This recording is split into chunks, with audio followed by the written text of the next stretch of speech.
Good morning, dear student. Welcome in my YouTube channel English Literature Guruji DR Saran. Dear student, आज हम active से passive models में बनाना सीखेंगे. आज इस वीडियो के जरिए आज हम उन नियमों के बारे में जानकारी लेंगे कि एक्टिव से पैसिव मॉडल्स के तहत कैसे बनाए जाते हैं. तो आइए अब हम इस वीडियो की शुरुआत करते हैं, लेकिन उससे पहले आप इसे लाइक और सब्सक्राइब जरूर करें और बेल आइकन का बटन जरूर दबाएं ताकि हमारा नोटिफिकेशन आपके पास तुरंत पहुंच सके.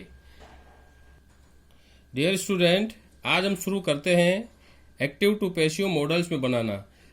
पहले तो आप ये जरूर ध्यान में रखें, जैसा कि मैंने यहाँ लिखा है, एक्टिव वॉइस से पैसिव वॉइस बनाते समय हम मॉडल्स को नहीं बदलते हैं.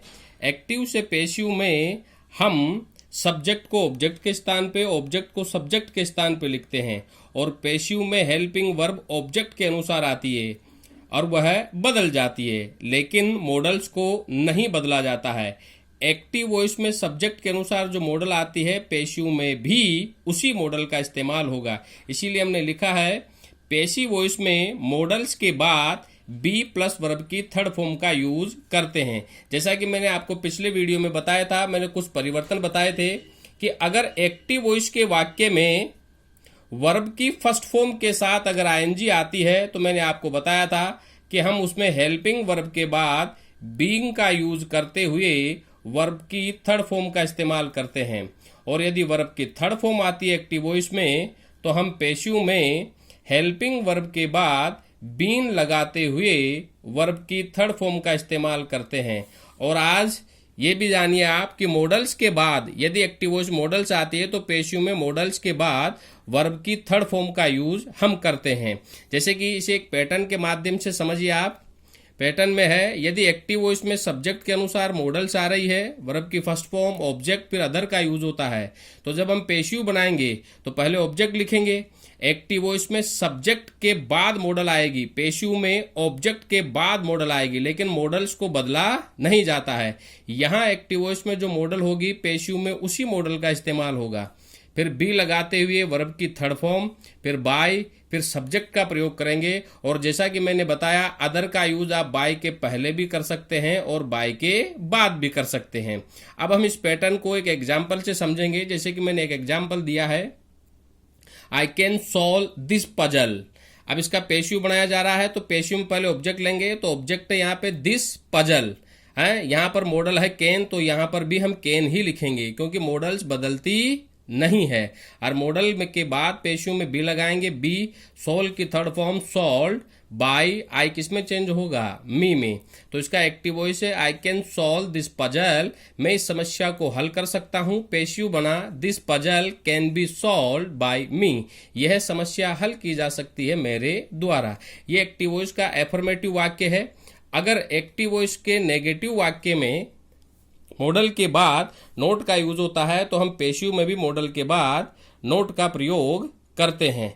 जैसे कि यहां मैंने एक पैटर्न लिखा है, सब्जेक्ट, सब्जेक्ट के बाद मॉडल, फिर नोट, फिर वर्ब की फर्स्ट फॉर्म, ऑब्जेक्ट और फिर अदर.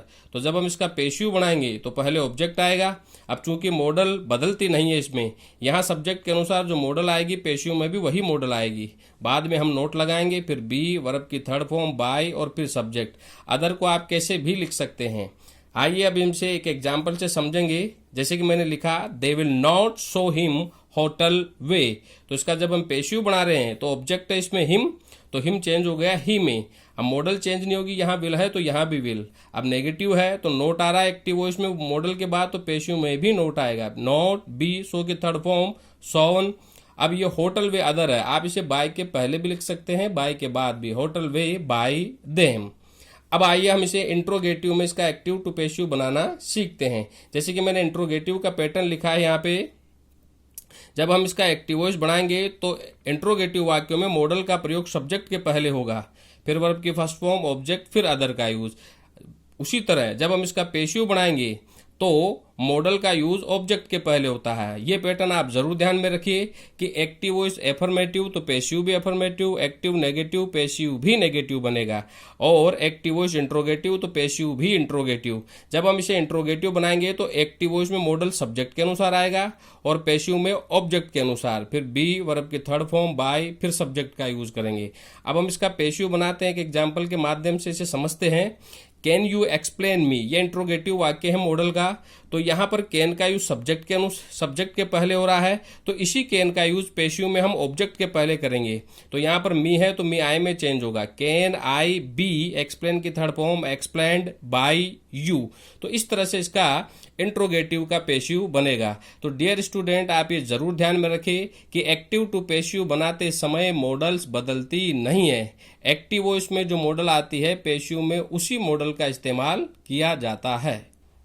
डियर स्टूडेंट, जैसे कि आज इस वीडियो में मैंने आपको समझाया है मॉडल से एक्टिव टू पैसिव बनाना।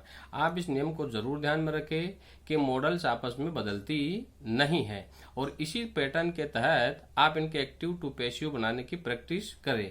अगर कोई दिक्कत रहे तो आप कमेंट बॉक्स में लिख करके मुझे जरूर बताएं। Thank you very much.